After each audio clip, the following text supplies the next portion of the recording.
Fecha os teus olhos. Espírito Santo, nós queremos te agradecer mais uma vez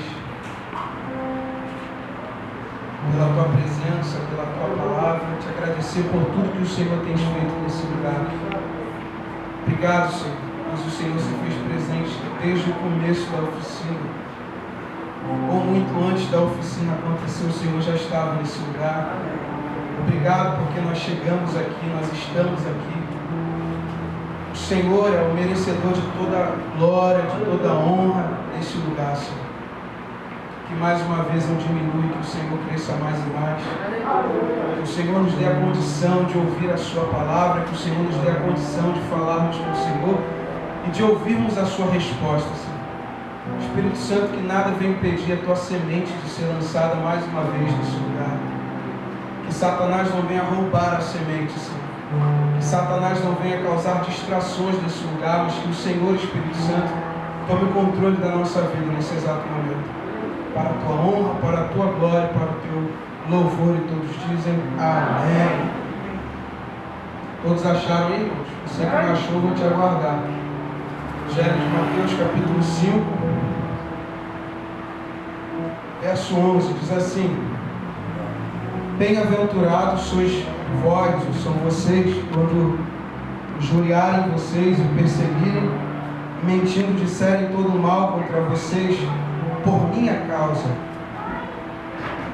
Verso 12: Exaltai e alegrai, alegrai-vos, porque é grande o vosso galardão nos céus, porque assim perseguiram os profetas que foram antes de vós. Vós sois o sal da terra. Se o sal for insípido, com que se há de salgar? Para nada mais presta, senão para se lançar fora e ser pisado pelos homens. Vós sois a luz do mundo. Não se pode esconder uma cidade edificada sobre o monte.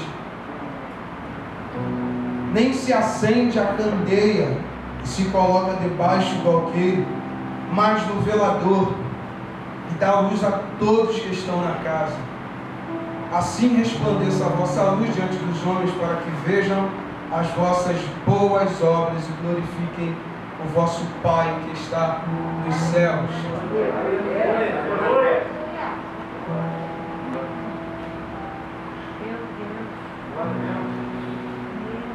Irmãos, o Senhor confirmou essa palavra na quarta-feira passada. Você que veio, foi falado um pouco disso aqui que eu iria falar.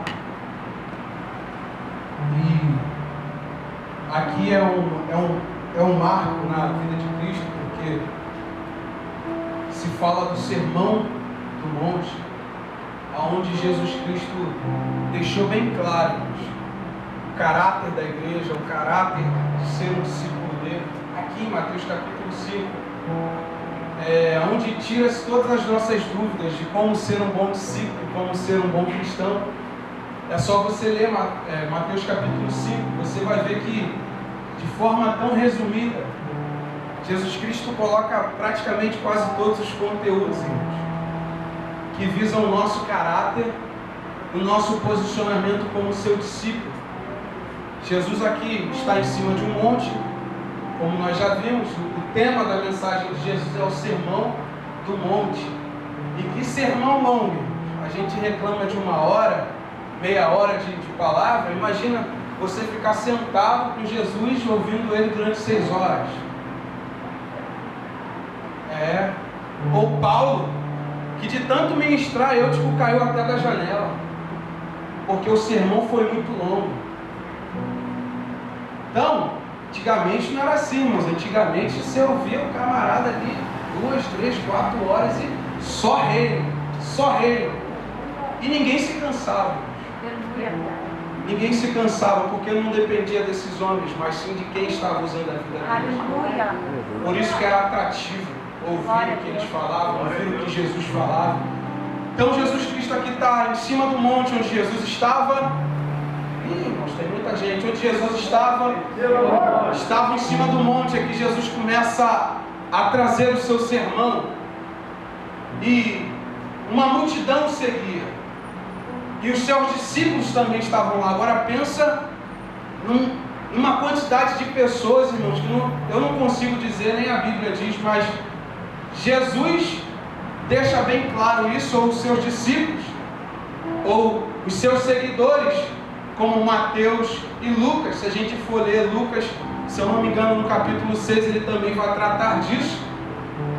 Lucas já vai dar alguns detalhes de que tamanha era a multidão que estava ali junto com seus discípulos, e que eles estavam ali, a multidão estava ali por uma única situação. Alguma coisa acontecia por causa de Jesus Cristo. Lucas, ele fala muito bem, ele enfatiza muito bem, melhor dizendo, de que de Jesus Cristo saía ou emanava poder, virtude.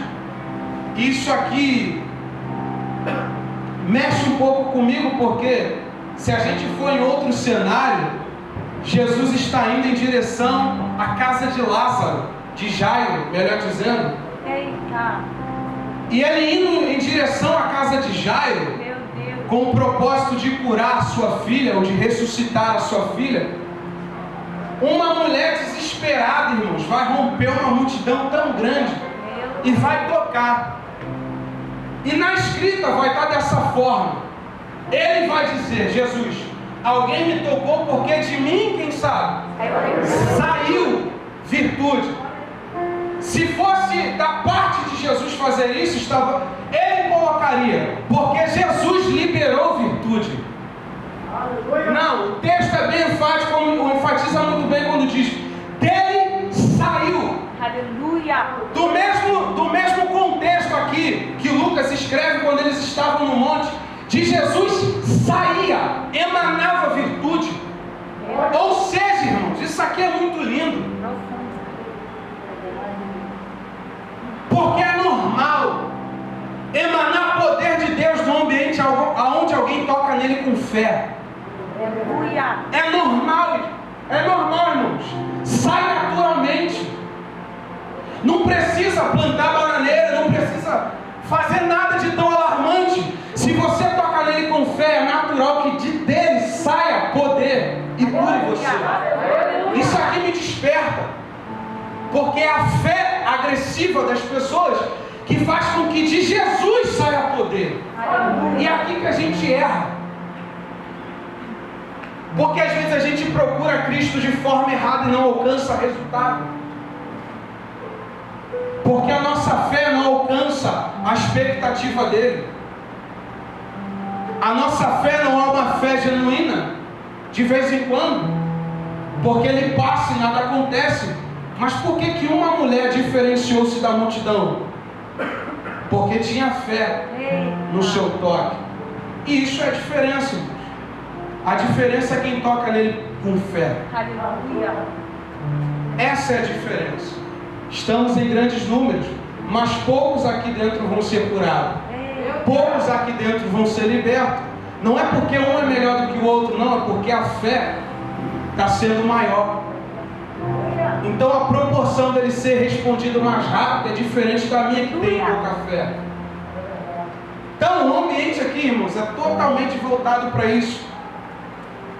E Jesus Cristo, como diz o texto aqui no primeiro versículo, ou no segundo, que ele abrindo a sua boca começou a falar do seu sermão, ele está querendo dizer, abrindo a sua boca, que Jesus Cristo começou a falar de bom som alto para que todos pudessem ouvir.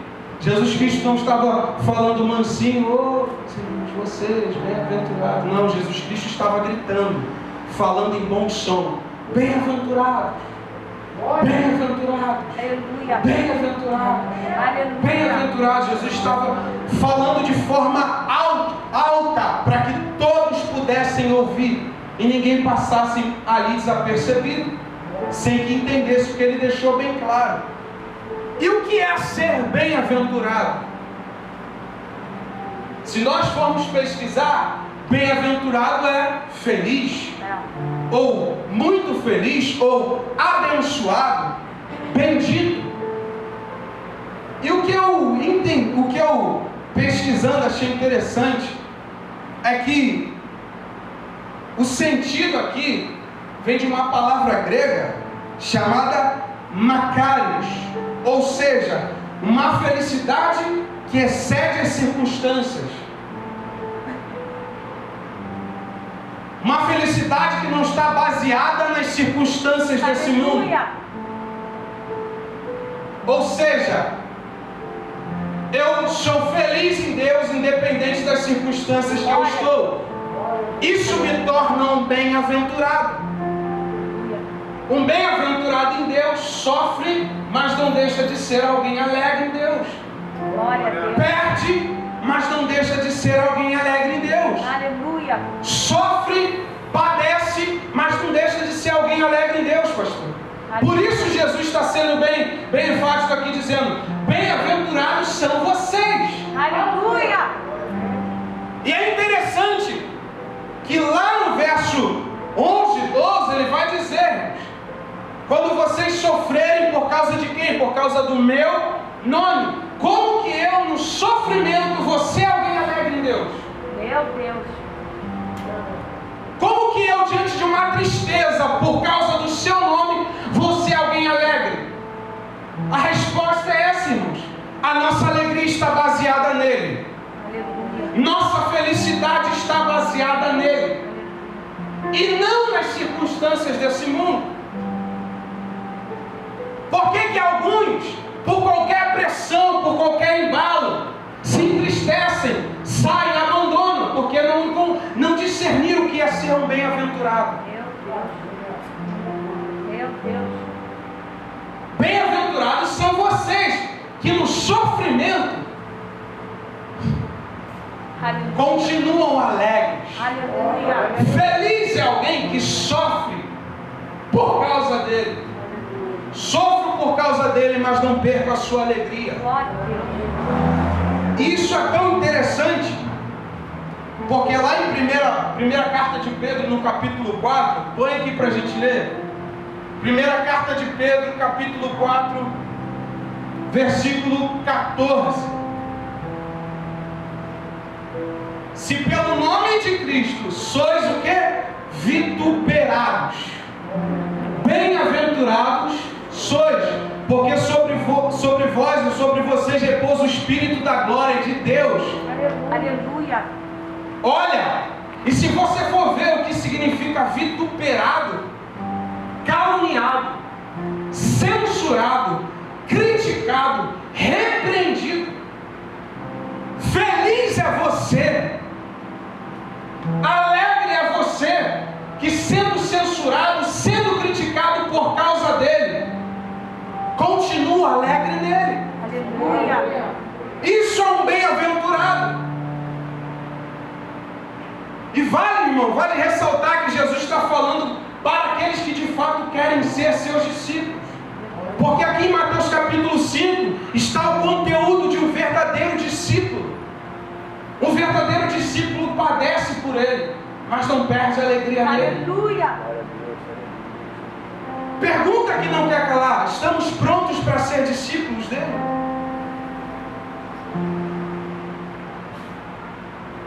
E o que é interessante aqui é que ele fala que eu sofro por causa do seu nome. Por que é interessante? Porque não é o nome dele que sofre por causa de mim. Como assim? Eu sofro porque eu tenho as qualidades que ele colocou em mim. Eu sofro por causa dele. E o seu nome não sofre por causa de mim. É totalmente diferente quando o seu caráter, quando o seu posicionamento, a sua fala fere o nome de Cristo. Diferente de alguém que sofre por causa das qualidades de Cristo na sua vida. É totalmente diferente. Como eu posso olhar para você? Se eu olho para você e eu blasfemo do Deus que você serve, você está errado. Isso não glorifica ao Senhor. Porque a glória de Deus está em eu sofrer por causa do nome dele, não ele sofrer por causa do meu caráter. E é aqui que a gente às vezes erra, irmãos. Porque nós tomamos atitudes erradas que ferem o nome de Cristo. Já viu aquelas pessoas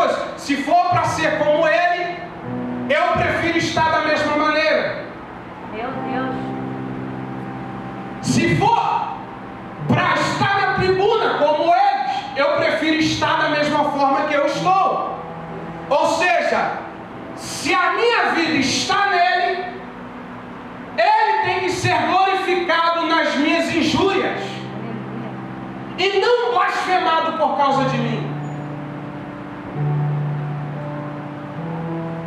Você consegue compreender isso? Qual está sendo a reação das pessoas a olharem para você como um discípulo dele? O seu nome é blasfemado ou é glorificado? Eita! Eu sou um bem-aventurado por sofrer por ele, não ele sofrer por causa de mim, irmãos. Isso aqui remete ao nosso testemunho em casa, ao nosso testemunho no trabalho. Pessoas que dão que transparecem uma reação que é totalmente contra o seu Criador, totalmente contra a sua identidade como discípulo de Cristo, mais blasfemam do seu Deus do que glorificam a Ele. Sofrer por causa dele é uma coisa, ele sofrer por causa de mim é totalmente outra, irmãos. Um bom discípulo sofre pelo nome do seu Criador e não o seu Criador. Olha o versículo 16 dessa primeira carta ainda. Não, da primeira carta de Pedro. Olha o versículo 16.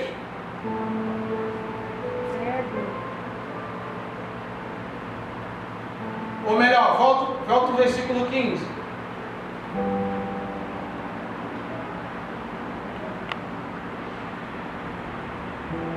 Capítulo 4, está no capítulo 1, isso. Que nenhum de vocês padeça como homicida, ladrão, ou malfeitor, ou como que se entremetem em negócios alheios. Olha como é que isso é tão sério.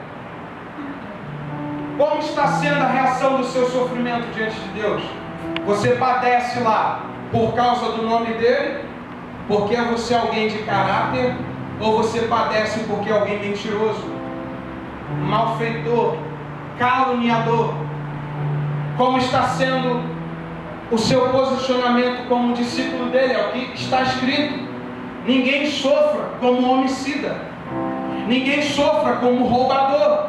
Como você vai ter um caráter de Cristo, colocando a mão onde não é para você colocar? Isso arremate no nosso testemunho, no que nós estamos transparecendo.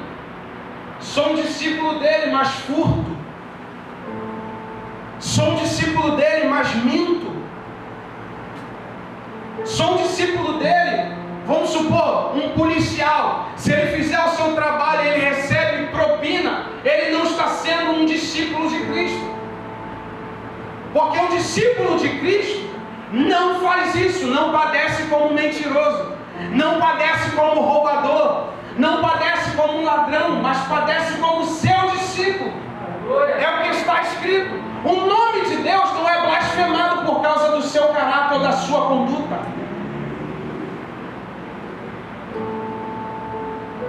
Mas bem-aventurado é aquele que padece por causa do nome dele. Se você sofre no trabalho por ser verdadeiro, se você sofre no meio da sua família por ser honesto, bem-aventurado é você. Aleluia! Mas se você é glorificado na sua família por ser um mentiroso, um malfeitor, um ladrão, um homicida, você não é um bem-aventurado. O nome de Deus não é glorificado por causa de você. Meu Deus! Forte.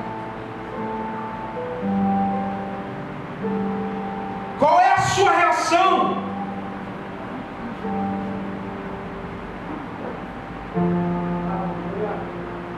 Sou um bem-aventurado independente das circunstâncias, e isso é muito interessante, irmãos. Porque você não depende de que tenha pão na sua casa para ser um bem-aventurado. Aleluia, cara. Você não depende de que tenha água na sua casa para ser um bem-aventurado. Se a porta fechar, você não deixa de ser um bem-aventurado. Você não deixa de ser um bem-aventurado. Você sofre alegre em Deus. Aleluia. Por isso você é um bem-aventurado. Aleluia. Olha o que Paulo vai dizer a Timóteo. Segunda carta de Paulo a Timóteo, capítulo 2, versículo 3 e 4.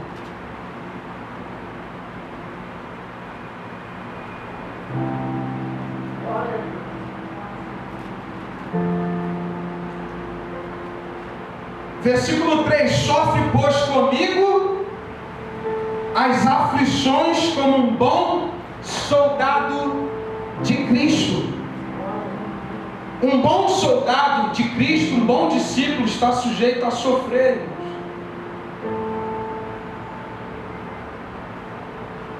E se eu sofro por causa do seu nome, eu não perco a minha alegria, porque Ele é a minha alegria. Aleluia. Independente do que eu sofro, eu não deixo de ser um bem-aventurado. Aleluia. Paulo aconselha a Timóteo: sofra como um bom soldado. Aleluia.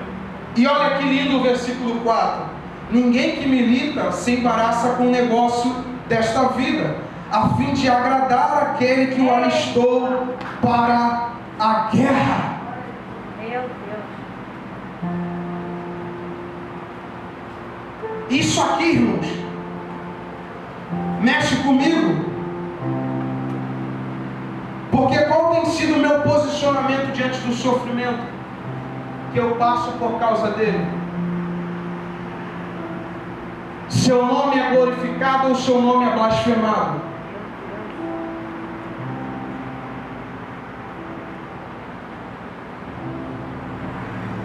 Bem-aventurados são vocês. Então, um bom discípulo, ele é sofredor. Mesmo sofrendo, ele não perde a sua alegria.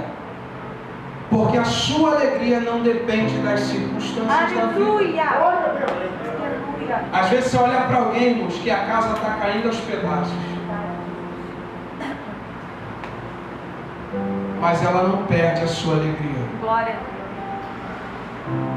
O velho irmão que vai ao culto sempre com a mesma roupa e com o sapato furado, mas não perde a sua alegria. Aleluia. Ele é bem-aventurado, Glória a Deus. porque ele sofre aqui e o sofrimento não altera a sua identidade. Aleluia.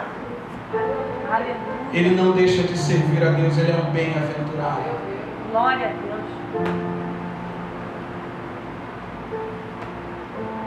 E por que eu estou dizendo isso? Porque ser um discípulo de Deus, de Cristo, traz diferença na minha vida. Verdade, Jesus. Porque, irmãos, se eu estou tendo uma vida de regalia e ninguém se incomoda com o meu posicionamento e chega alguém que eu nunca vi e me torna um discípulo, e depois que eu me torno um discípulo, eu passo a ser perseguido, eu passo a sofrer aflição, eu passo a padecer necessidade. Quem vai querer uma vida dessa, irmãos? Alguns não têm coragem de vir para o cristianismo porque sabem que vai perder muita coisa. Não vou servir a Deus porque eu vou ter que largar essa roupa. Não vou servir a Deus porque eu não vou falar mais da mesma forma. Não vou servir a Deus porque as minhas amizades vão se perder. Não vou servir a Deus porque eu vou ter que frequentar outros lugares. Algumas pessoas têm medo, irmãos, porque automaticamente, ao se tornar um discípulo dele, vai passar a ser um sofredor por causa dele. Aí quando alguém calunia, você não retribui. Aleluia. Quando alguém inventa uma mentira sobre você, você não retribui. Porque você sofre aflição como um bom soldado de Cristo. Você se conhece em Deus. Aleluia. Ainda que alguém na sua família não concorde com o seu posicionamento, ainda que alguém na sua família não concorde com o caráter que você tem agora, mas uma coisa eles precisam aceitar: quem tem Cristo na sua vida sofre alguma alteração. Aleluia. Não dá para ser a mesma pessoa depois que a gente está próximo do Mestre. Verdade, Jesus. Esses homens que outrora eram pescadores, ao se aproximar de Cristo, foram perseguidos, foram caluniados. Vai lá em Atos capítulo 14,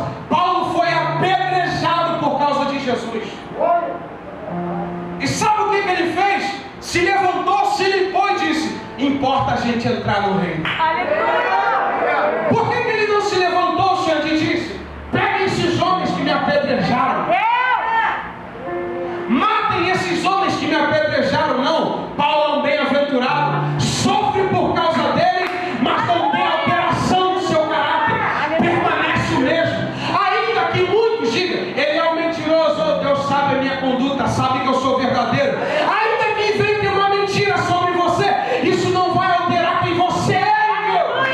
Você é um bem-aventurado. Glória! Aleluia! Esse pensamento tem tomado a minha mente. Como é que eu posso ter alegria no meio do sofrimento? Eita! Alguém aqui sabe a sensação de ser apedrejado? Mas quando criança, alguém já acertou uma pedra na sua cabeça? Alguém aqui já levou um teco de pedra na cabeça? Dói muito, não dói, irmãos?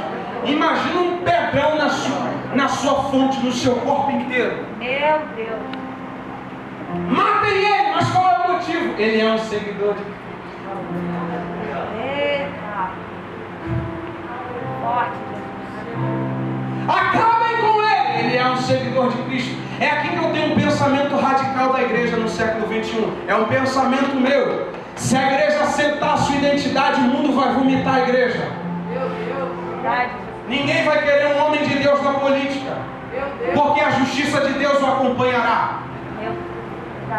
Esse homem não vai poder passar pelos bares, porque a justiça de Deus o alcançará. Ele não vai poder visitar os prostíbulos, porque a justiça de Deus o acompanhará. Porque se ele pisar, a justiça se manifesta. É aqui que se firma o nosso caráter e o nosso posicionamento. Aonde nós estamos, a justiça de Deus.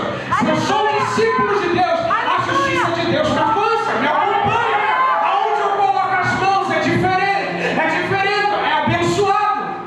Coloca a mão, abençoado será, o pé, abençoado será, porque a minha vida é automaticamente diferente.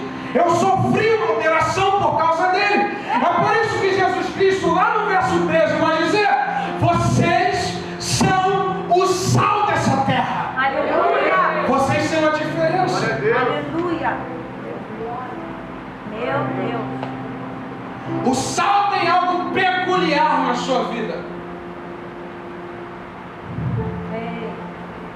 O sal não tem outro objetivo senão salgar. Você nunca vai ver o sal sendo açúcar, Meu Deus! porque é da sua propriedade salgar. E Jesus, quando traz esse ensinamento para os seus discípulos, tinha uma grande multidão, mas esse sermão foi voltado para os seus discípulos em específico, porque nem toda a multidão permaneceu seguindo ele, apenas os seus discípulos.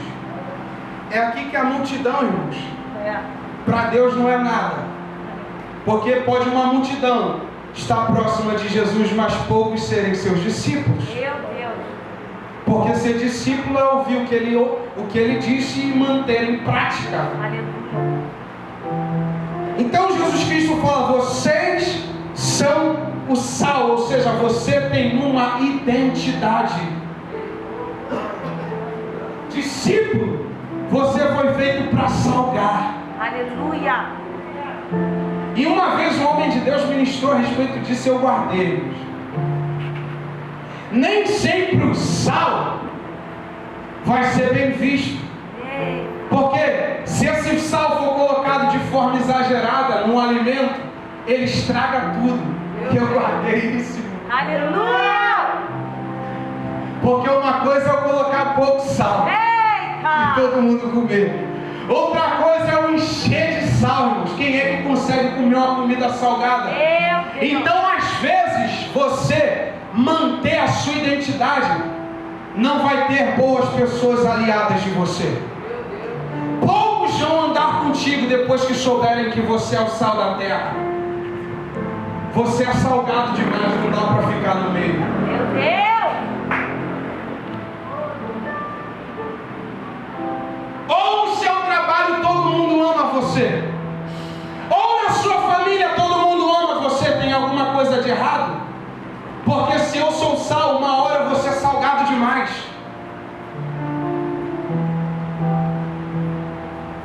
Imagina para um homem que outrora era um seguidor da lei,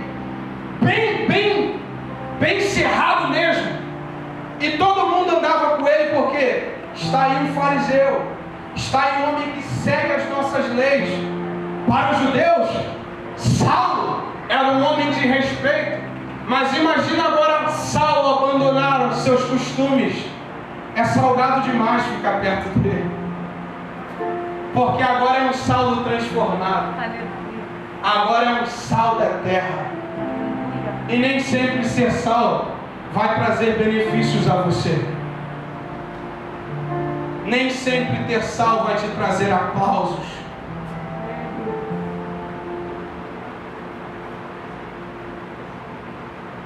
Como sal, o sal também tem as suas qualidades. E eu anotei uma delas aqui. Se a gente for estudar o significado do sal, se a gente for pesquisar a importância do sal no Antigo Testamento, nós vamos ver algumas coisas que dá para a gente aprender muito. Como, por exemplo, o sal naquele tempo era um sal conservador. Tinha também um sal que era conservador, diferente de hoje. Tem freezer, tem um monte de coisas que podem congelar os alimentos e manter os alimentos em boa temperatura. Mas naquela época não se tinha isso, pastor Silvio. Naquela época utilizavam o sal para conservar o alimento. Mas conservar de quê? De que aquele alimento sofressem com impurezas, ou aquele alimento fosse apodrecido. Então, para uma carne, para um peixe naquela época não apodrecer, ou não ser afetado pelas circunstâncias do sol, do tempo, da chuva, o que eles faziam? Colocavam tudo no sal. Os alimentos eram colocados no sal para serem conservados. Então assim o alimento não era afetado e apodrecia. Agora, trazendo para o nosso dia a dia como seu discípulo, se eu sou sal, eu tenho como obrigação, pastor Ivanildo, conservar o que está prestes a se apodrecer. Aleluia! Aleluia! Se eu sou sal e sei que algo está prestes a azedar, eu não posso permitir. Meu Deus! Aleluia! Eu não posso permitir que a impureza chegue e tome parte da alimentação. Se eu sou sal, eu preciso conservar. Aleluia! Você percebe que aquilo que você escutou, você não pode deixar permear, senão pode apodrecer um dia, e a culpa é sua, porque a sua identidade é ser sal, e você deixou de seminar e apodrecer. Aleluia! Aonde está o exemplo disso? É simples.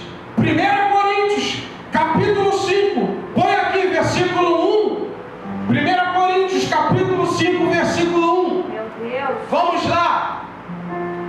Olha Paulo sendo um sal conservante.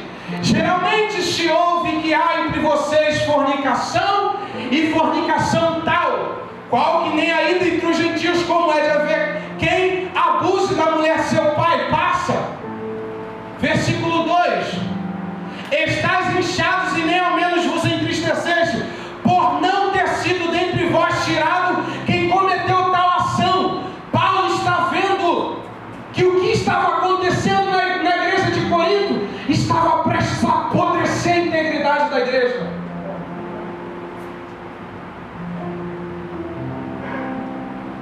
Paulo, quando envia esta carta, ele envia com um objetivo: eu preciso conservar a integridade da igreja, porque eu sou sal. Aleluia! Aleluia! Se eu sou sal, eu não vou propagar aquilo que já está ruim. Meu Deus! Aleluia!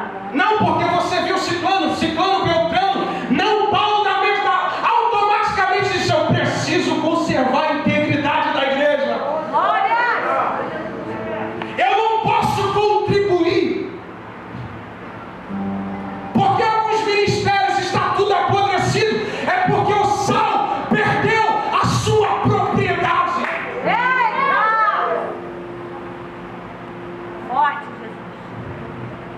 Ele, ao invés de conservar, ele está se misturando.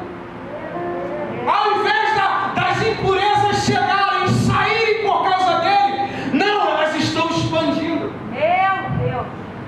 Existia um sal na Palestina, pastor, que ninguém gostava. Era um sal misturado.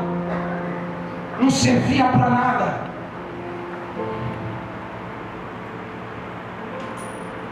Qual é o teu posicionamento?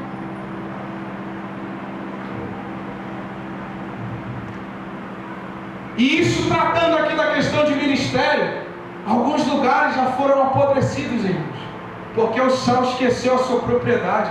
Ele conserva. Ele não permite que algo venha a apodrecer. Ele conserva. Por que algumas casas estão uma confusão? Os filhos estão perdidos, ou os pais estão perdidos, porque perderam a sua propriedade. Quando era para ser sal, ele não foi, e agora apodreceu, já era. Dava para conservar antes, mas como você não conservou, agora sustente aquilo que está apodrecido.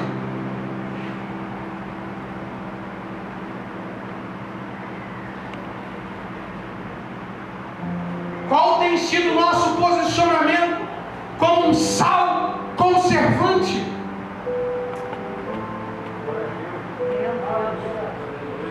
Meu Deus. Verdade, Jesus. Irmãos, prevenir situações para que não sejam apodrecidas ou afetadas pelas impurezas, às vezes não é um posicionamento bem visto, pastor Evanildo. Meu Deus. Verdade. Trazendo para os nossos dias, eu sei que a situação, se propagar, vai apodrecer, eu preciso ir de imediato por sal. Eu preciso conservar. Conservar, irmãos, não é fugir da responsabilidade. Aleluia. Conservar não é botar para baixo do tapete.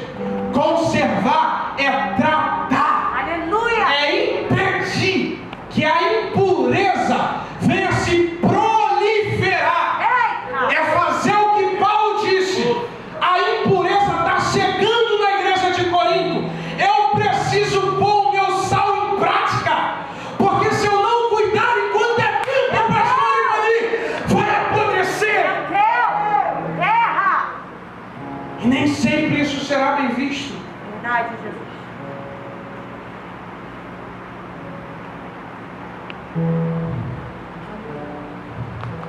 É o sal sendo sal. Então os alimentos eram prevenidos. Ser alguém que conserva e ser alguém que previne. Quando alguém orientar você, não faça isso, é porque alguém já viu que você pode estar trilhando um caminho de impureza. Por exemplo, o nosso pastor, quando ele chegar, por ele ser sal, ele pode observar muito mais amplamente do que eu dizer: essa conduta que você segue, Miqueias, é ruim, ela pode apodrecer você um dia. Talvez eu não concorde com o que ele está dizendo, mas ele só está sendo sal para a minha vida. Então nem sempre ser sal, nem sempre alguém ser sal para você vai trazer um sorrisinho no seu rosto. Verdade. Porque tratar de impureza dói, irmãos. Verdade. Uma outra situação é que o sal, ele é medicinal, ou seja, ele trata. O sal também era utilizado como cicatrizante. Automaticamente, aonde o sal era colocado, ele tem uma propriedade medicinal que faz com que o seu ferimento seque-se rápido. Então o sal, ele é medicinal. Jesus Cristo está olhando para os seus discípulos e está ensinando os seus discípulos: vocês foram feitos para tratar de doenças de pessoas. Vocês foram feitos para curar. Aleluia. A sua propriedade não é ferir, é tratar. Aleluia. A sua propriedade é curar, Aleluia. é sanar o ferimento. Quando alguém mete a mão no ferimento e esse ferimento se abre, essa pessoa não está sendo sal como deveria ser. Porque o sal verdadeiro é o sal que cura. Aleluia. Aleluia. Ide por todo mundo e curai. Meu Deus.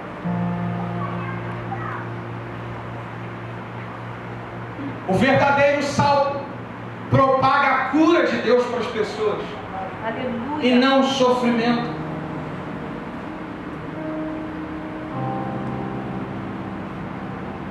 O próprio Atos capítulo 14 que a gente citou fala disso. Se Paulo não tivesse essa propriedade na sua vida, ele com certeza, irmãos, iria aderir o caráter que ele uma vez deixou lá atrás e iria matar os homens que o apedrejaram. Só que Paulo entendia. Aleluia. Eu tenho uma propriedade em mim que me impede de hoje retribuir na mesma moeda. Ainda que alguém me fira, pastor Silvio, Aleluia. eu vou propagar a cura e não o sofrimento. Aleluia. É aqui que alguns abandonam o discipulado pessoal de discípulos de Jesus Cristo.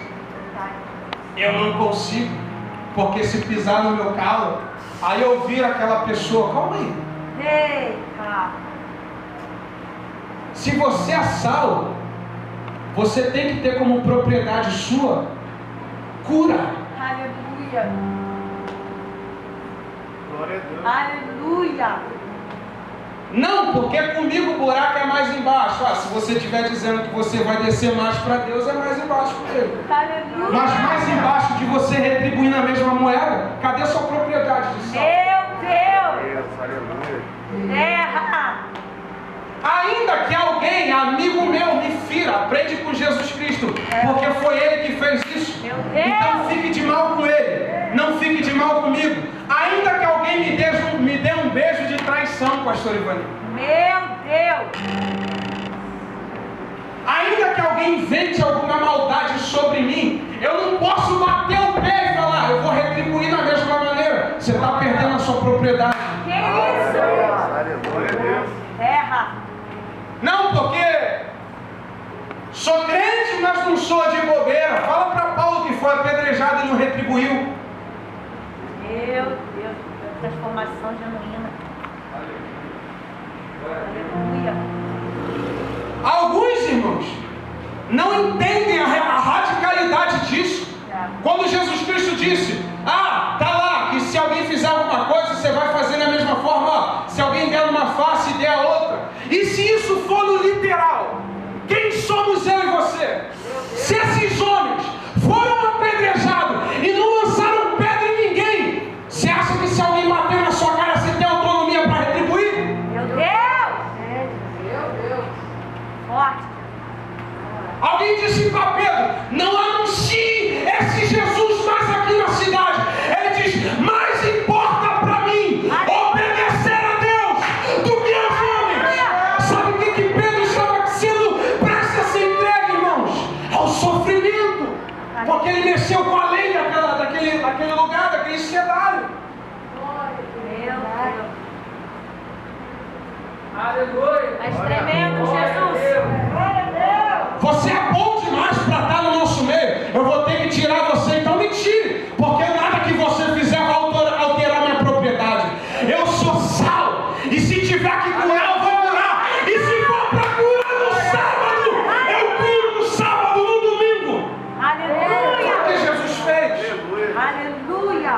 Até o sábado Jesus burlou. Não, porque está escrito que no sábado é dia de descansar. Se eu tiver que curar alguém, eu vou atropelar o sábado. Aleluia. Meu Deus. Quebrava o protocolo. Qual é o dia de cura da alma, pastor? É só quinta-feira.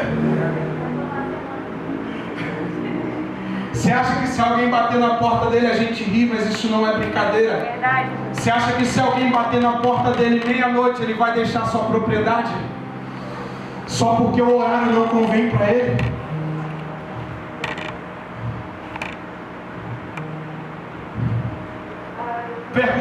ele, se alguém for desesperado ao encontro dele, traz a cura para mim. Ele vai falar: não é o meu horário. Meu horário é só quinta-feira. Meu Deus! Aleluia! Você é a cura onde quer que você vá. Aleluia! Você é o sal. Você é o tempero desse mundo. Aleluia! E se for por alguém que outrora devia a você, aquele irmão me deve 1000. Aquele irmão me deve, não paga até hoje.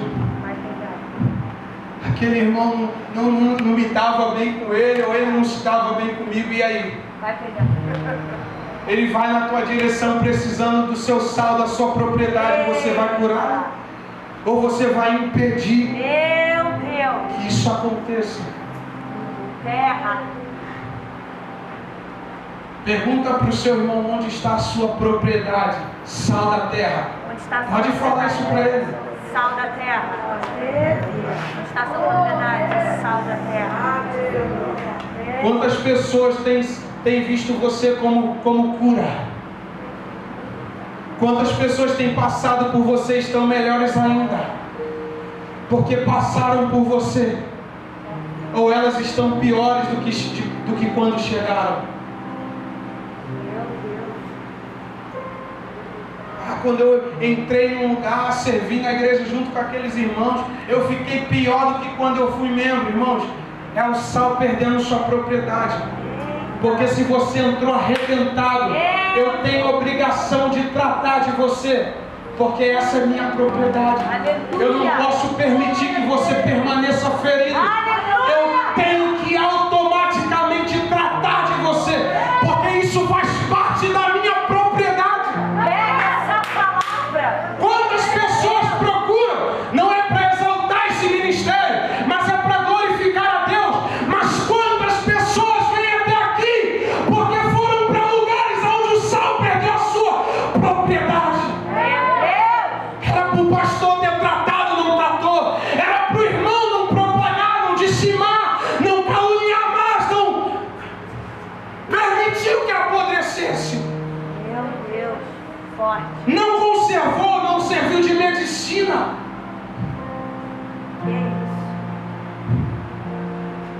É o sal perdendo a sua propriedade.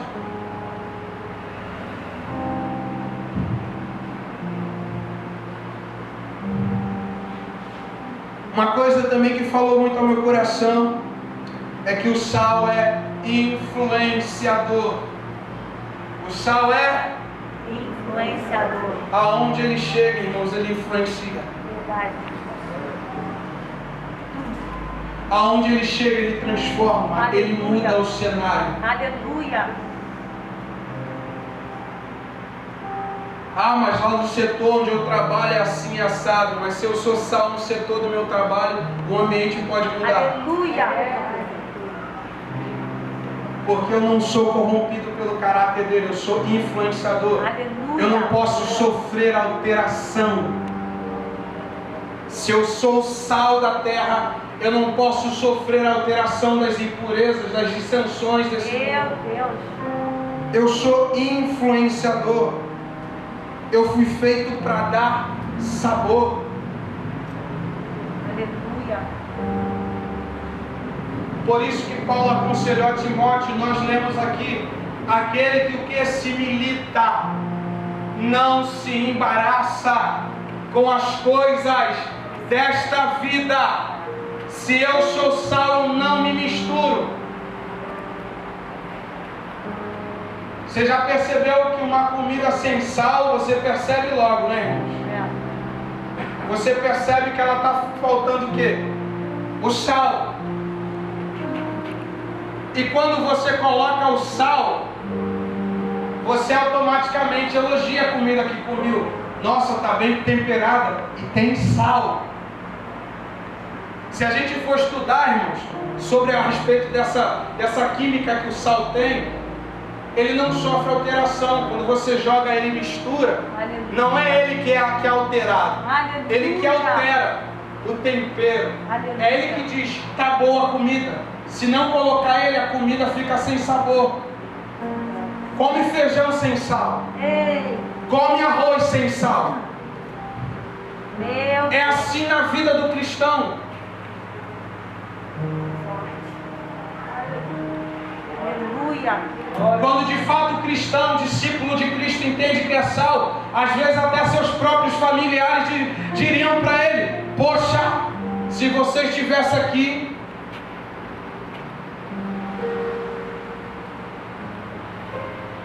o cenário seria diferente. Faltava você aqui. Se você estivesse aqui, essa confusão ela não teria crescido mais. Por quê? Porque você é alguém que influencia o lugar. Aleluia. Aleluia. Eu já passei muito por isso. Hoje eu sou casado. Antes não era casado, mas o ambiente que eu morava era um ambiente, irmão, de às vezes muita tribulação. Hoje está mais tranquilo. Mas antigamente era som, era cerveja e brigas e brigas e brigas. E quando eu chegava no lugar, cessava. Aleluia. Eles vinham até a mim falar comigo: Miqueias, aconteceu isso.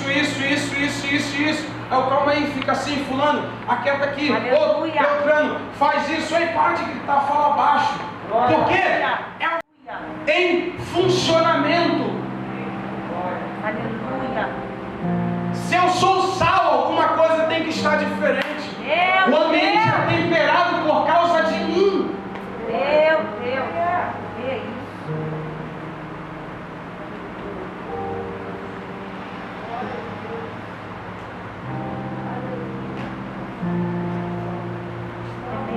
O sal tem tanto valor na nossa vida, que em uma época distante, a nossa também tinha uma parte significativa no ritual das ofertas. Põe aqui Levítico capítulo 2, versículo 13.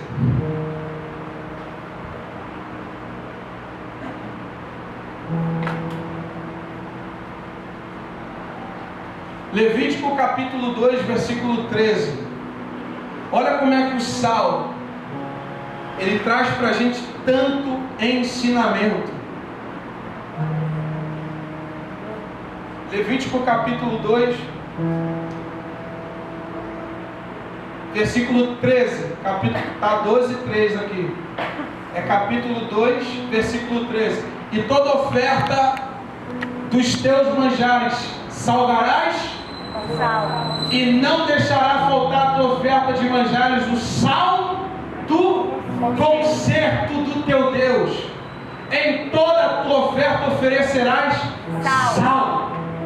Quando ele fala que a oferta tinha que ter o sal do concerto, é o que ele estava dizendo: eu preciso olhar para o que você está fazendo e me lembrar do meu pacto que eu fiz com você.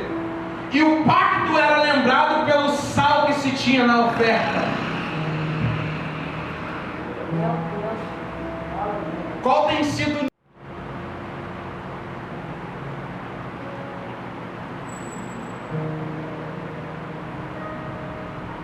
como Deus tem olhado para nós?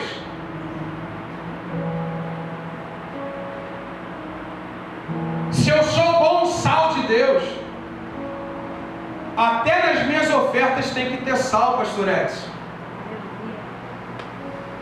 Isso era um sinal de conserto naquela época.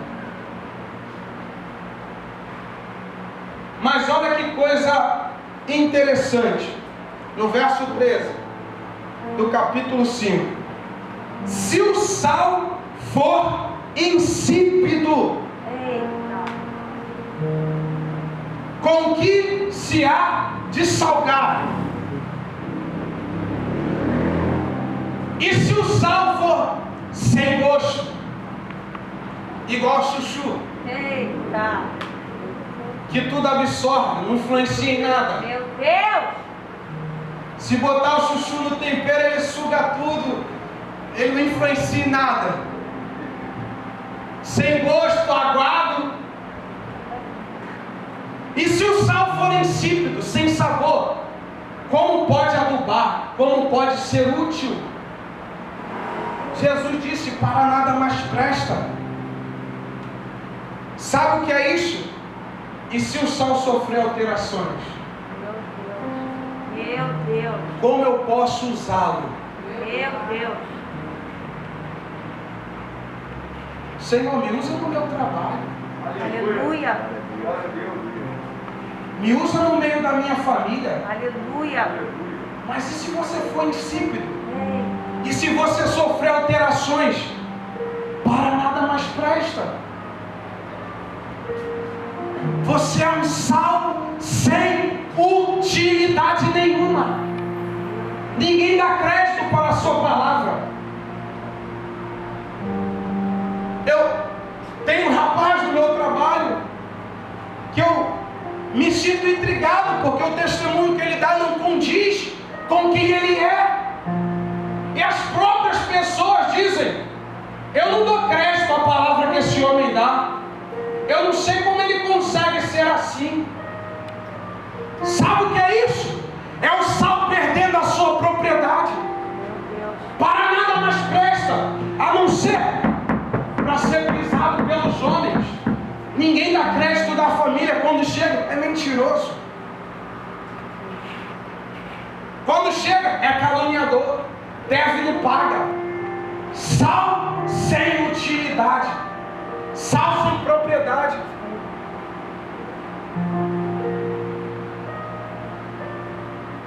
Como é que eu posso usar você? Se você perdeu as minhas propriedades, você já não conserva mais.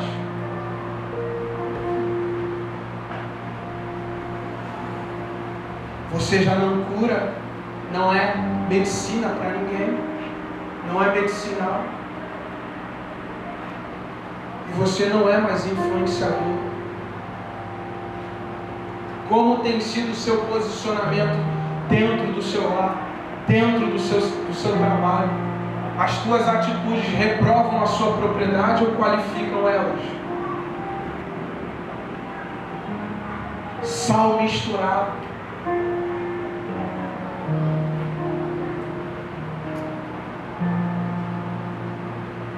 Olha o que Lucas, lá no capítulo 14, versículo 34, vai dizer: bom é o sal, mas se ele degenerar, com que se adubará? Nem presta para a terra, nem para o monturo, lançam-no fora. Quem tem ouvidos para ouvir, que ouça. Foi daqui que eu vi. Degenerar é sofrer alterações, como eu disse. Degenerar é trocar o que é bom por aquilo que é mal. Trocar aquilo que é honesto por aquilo que é desonesto. Sofrer alteração. Como você tem sido? Você é o sal da terra.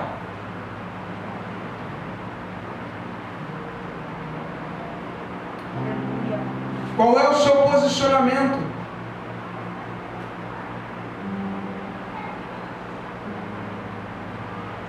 Um homem de Deus, eu já ouvi muito falar, você também já deve ter escutado. Um homem de Deus vai dizer: ai de nós se formos o açúcar do mundo. É baseado nesse texto. Você é sal, irmãos. Aleluia. Nem sempre você vai agradar por causa da sua bondade. Nem sempre você vai agradar por causa da sua honestidade. Ele é o cordeiro da família. Ele é o santo do paoco da família. Por quê? Ferem ele, mas ele não retribui. Machucam ele, mas ele não retribui. Ficam devendo ele, mas ele não fala mal. Qual tem sido o seu posicionamento? Onde estão as tuas propriedades?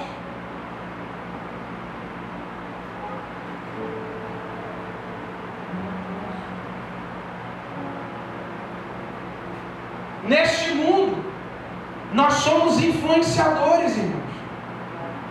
Nós não contribuímos, se somos o sal dessa terra, nós não contribuímos com a prostituição, com a discórdia, com o adultério, com a fornicação, com o homossexualismo, coisas de inúmeros escândalos.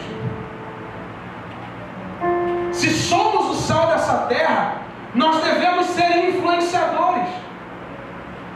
Nós não devemos ter o caráter que o mundo tem para se tornar desejável. Se somos o sal da terra, o mundo precisa das nossas propriedades. Nós não temos que deixar as nossas propriedades para sermos iguais a eles, para tornar o evangelho mais atrativo. Não, porque se fizermos a festa dessa maneira, virão. Não tem que ter mel, tem que ter sal. Aleluia. Aleluia. Vem por causa do sal, não por causa do açúcar. Aleluia.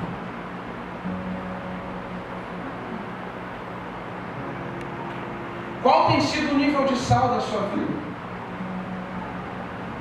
Como você tem reagido com a identidade que Jesus lhe deu? Você é o sal da terra. Aleluia. Aleluia. Você tem propriedades que Ele colocou em você. Não perca suas propriedades. Não deixe de ser sal da terra.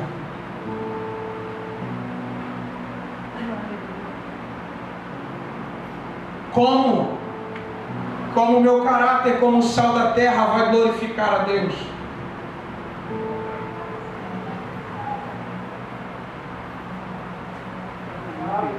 Se o nome de Deus é mais blasfemado por causa de mim, de você, tem alguma coisa errada. Se o nosso caráter, o nosso posicionamento mais levam as pessoas a dissimularem contenda, destruição, homicídios, tem alguma coisa errada, nós estamos errando. Qual tem sido o nosso nível de sal? Qual tem sido a sua influência? Como já foi dito, olha o tanto de famílias que estão sendo destruídas. Olha o tanto de filhos de homens e mulheres de Deus que estão vivendo de forma dissoluta, porque o sal na sua casa não tem mais propriedade. Olha como as pessoas estão blasfemando o nome de Deus por causa do posicionamento dos cristãos no Rio de Janeiro. Porque ao invés de curar, estão afligindo. Ao invés de conservar, estão disseminando, estão propagando o mal. Cadê você, sal da terra? Você tem uma identidade. E se tem algo também interessante no sal, é que nós comemos uma boa comida e vemos que o sal está lá, correto? Correto. Mas você consegue ver o sal depois que ele está lá dentro? Não. Você até aplaude, nossa, o frango está muito bom, está temperado, está com sal, mas onde está esse sal? Não dá para ser visto. Nem sempre dá sabor, vai trazer visibilidade para a gente. Alguns querem ser sal de Deus porque querem ser visíveis, porque sabem que o sal é influenciador, traz diferença. Mas uma coisa para a nossa tristeza e não a nossa alegria, ou ao contrário, nem sempre trazer sabor vai trazer glorificação a você. Às vezes vão ver, lá tem sal, mas ninguém consegue saber onde está esse sal. Aleluia. Está acontecendo, está temperadinho, mas você não vê o sal. Ele está ali no meio. E ele não é visto por ninguém. Só de você ser útil, irmão, já é o suficiente. Aleluia. Aleluia. Só de você saber que está dando certo, manteve o caráter, manteve a integridade, está de bom tamanho, nem precisam saber que você é sal. Aleluia. E quantas pessoas, mas ninguém me vê. Eu participei desse poço, eu quero ser visto. É o sal querendo ser valorizado. Meu Deus. E o sal de Jesus não é visto por ninguém, mas ele é útil. Aleluia. Aleluia.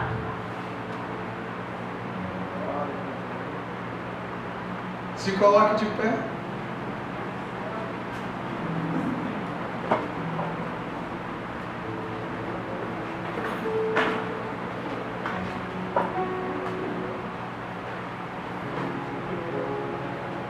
Olha que coisa doida, irmãos. Nem sempre você trazer sabor vai trazer visibilidade a você. Glória a Deus. Seja um discípulo dele, dê sabor, mas não queira ser visível. Aleluia. Porque você pode perder sua propriedade. E se você sofrer alteração, para nada mais presta.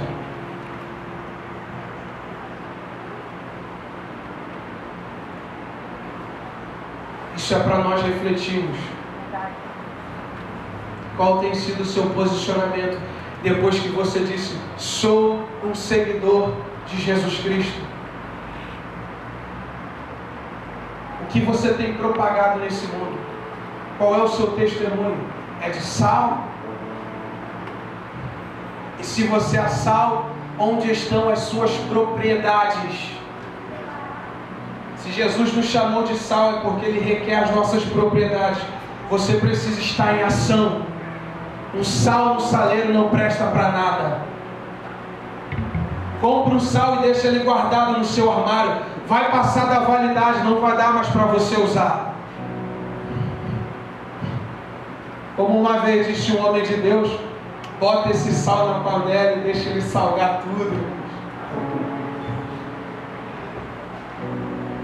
E se eu for sal demais, não importa, irmãos. Seja o sal dessa terra. Existe alguém aqui